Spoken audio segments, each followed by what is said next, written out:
Hello, welcome to the Citrus Garden. My name is Christina. This is the extended for the Capricorn reading that's already been posted on YouTube, so go watch that first if you haven't already, and come back here when you're done. So Capricorn, we're moving into where's an area of growth for you?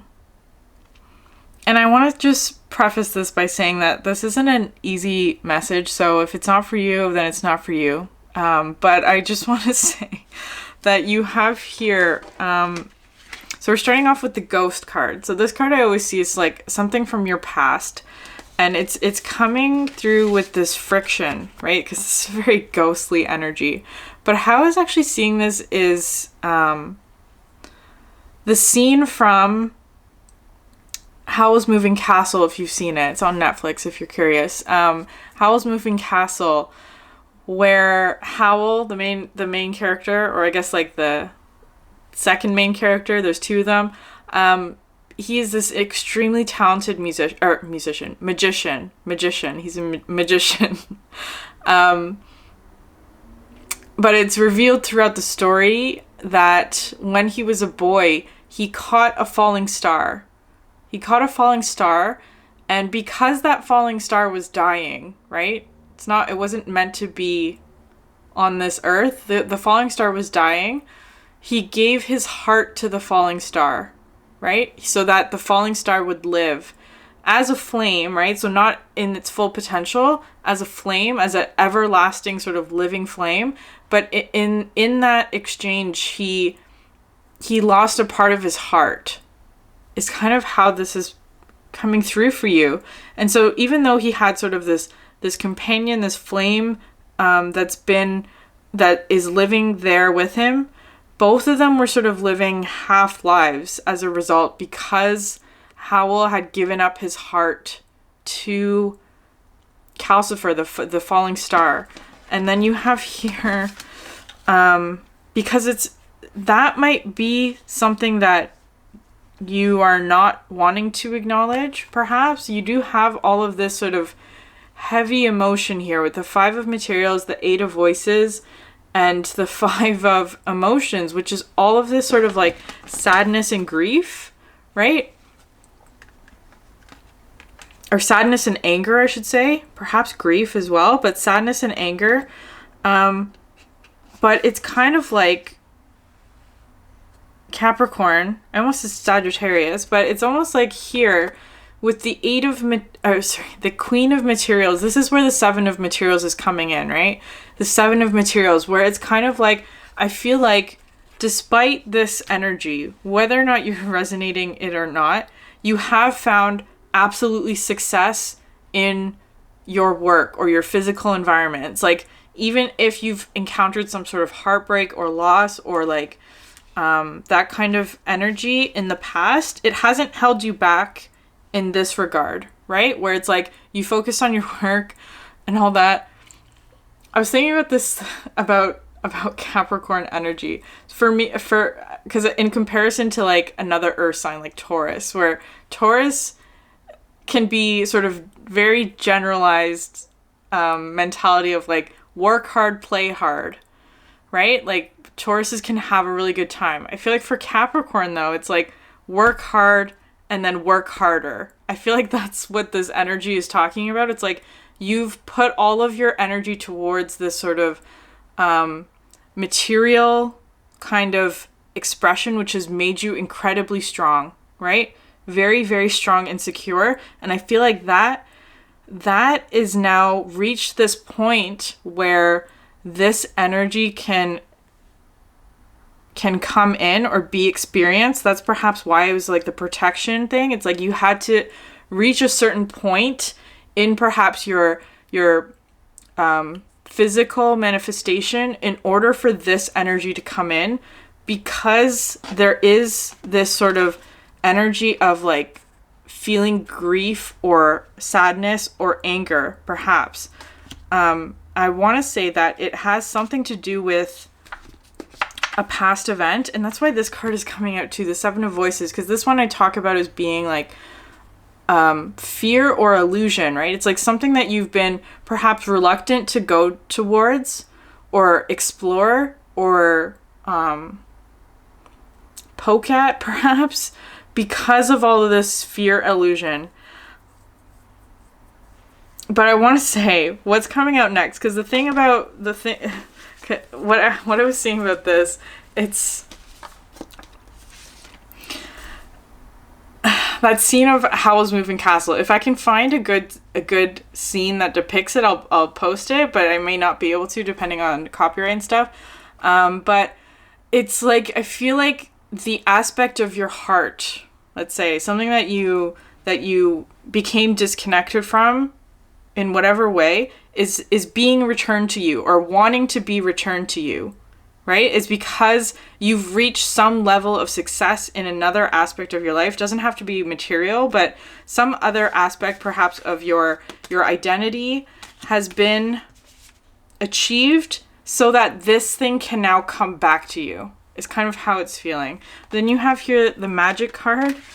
The magic card, which today was looking like a camera aperture opening up, right? Like something is being revealed. Some aspect is sort of coming into view.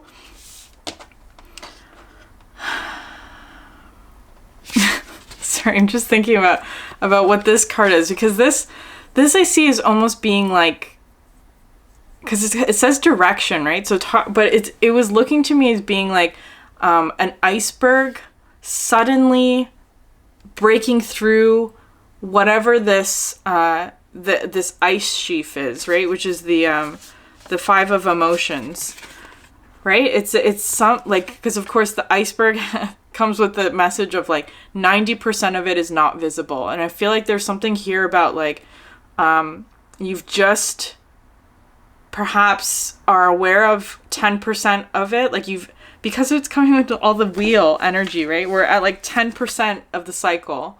10% of the cycle has been revealed. We're at this new moon stage. Perhaps by the full moon, the full picture will become clear.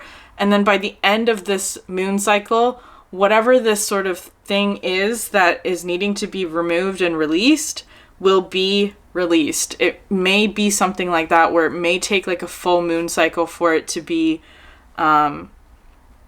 cleared, is kind of how it's feeling.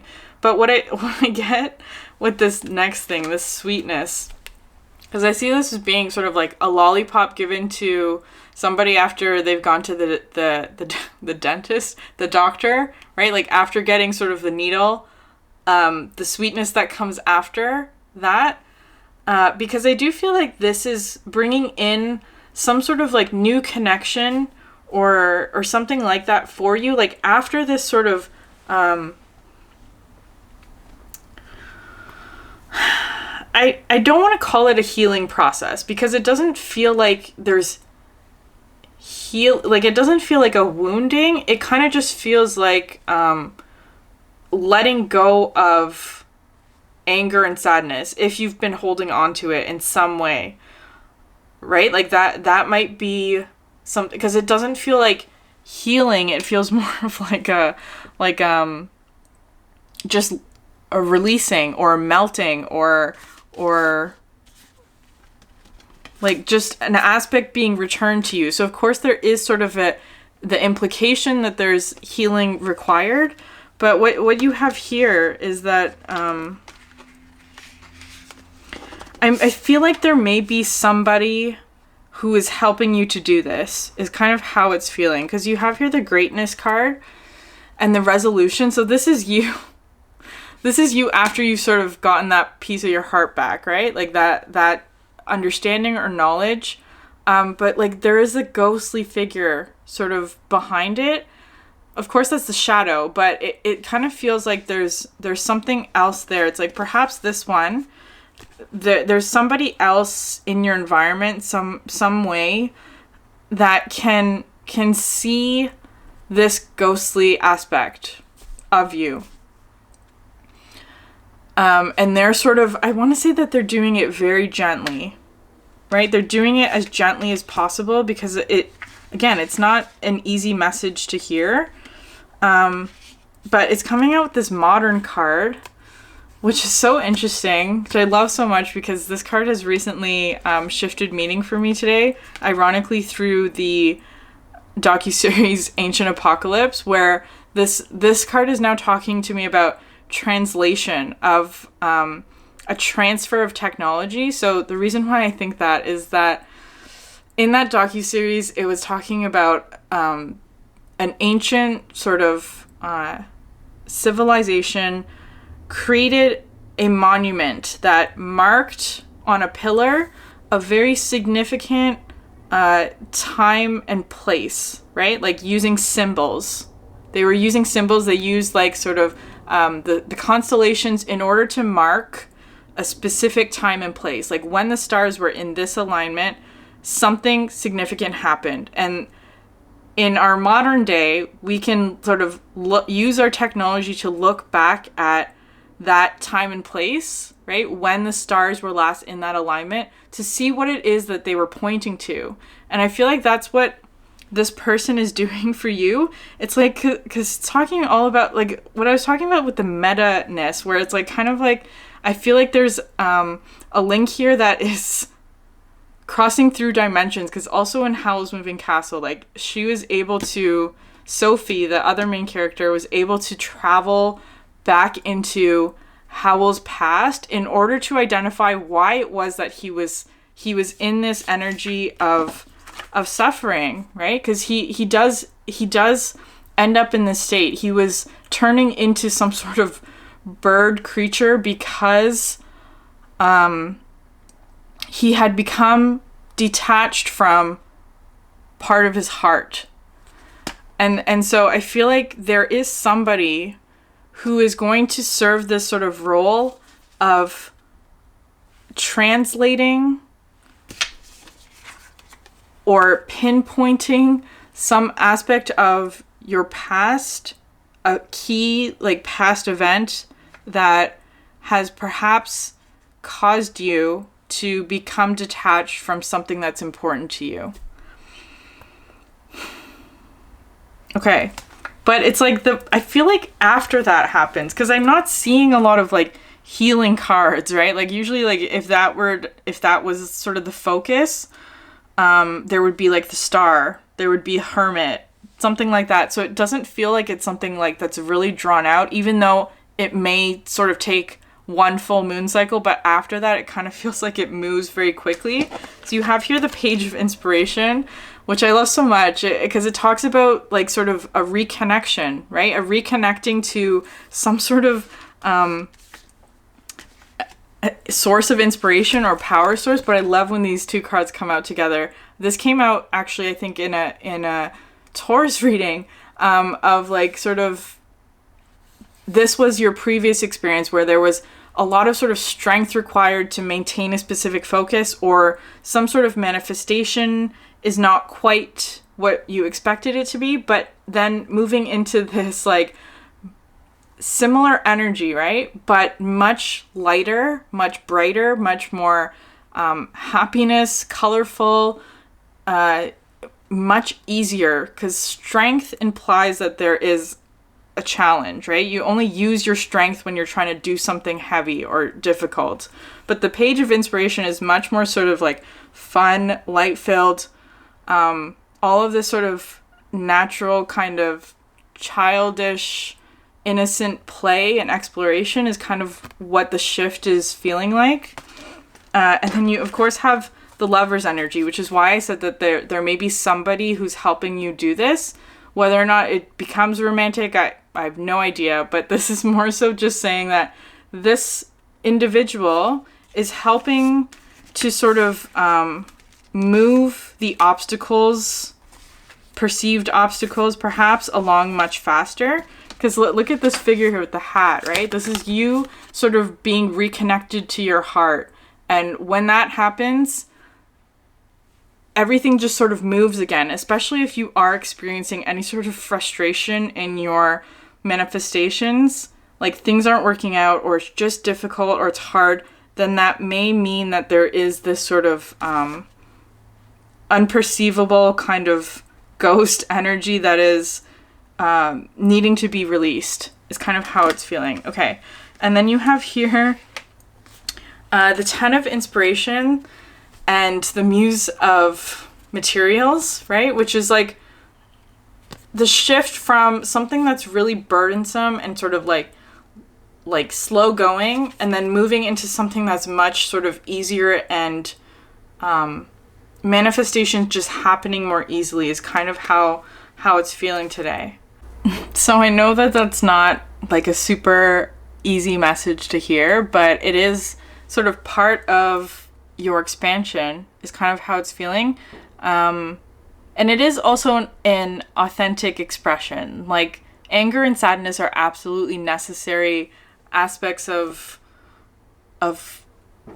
this experience. Whatever it is that you are feeling is absolutely valid, is kind of how it's coming through. So I'm going to end the message there. I do have Moonology cards for you, which I will go through quickly. So a fiery climax approaches, the full moon in Aries. But this is just further emphasizing to me that for right now, you may not be seeing the picture yet. It may become more clear in the full moon, which is in, I don't know, like a week and a half or something like that. So that might be something to keep in mind. Also, I want to say with the Seven of Voices, which I forgot to mention, is that the person that may be doing this for you, like helping you in this journey or whatever it is, you may actually feel kind of, there may be some projections there of like feeling anger towards them. So just keep that in mind. Okay, next one, believe in the impossible, the blue moon. Confidence is the key to your success, the new moon in Leo. Emotions are running high, the supermoon. Be bold and make the first move, the cardinal moon. All right, Capricorn, I'm going to end it there. I do have other videos if you're interested in watching those. Thanks so much for sharing your energy with me, and I hope you have a great night. Bye.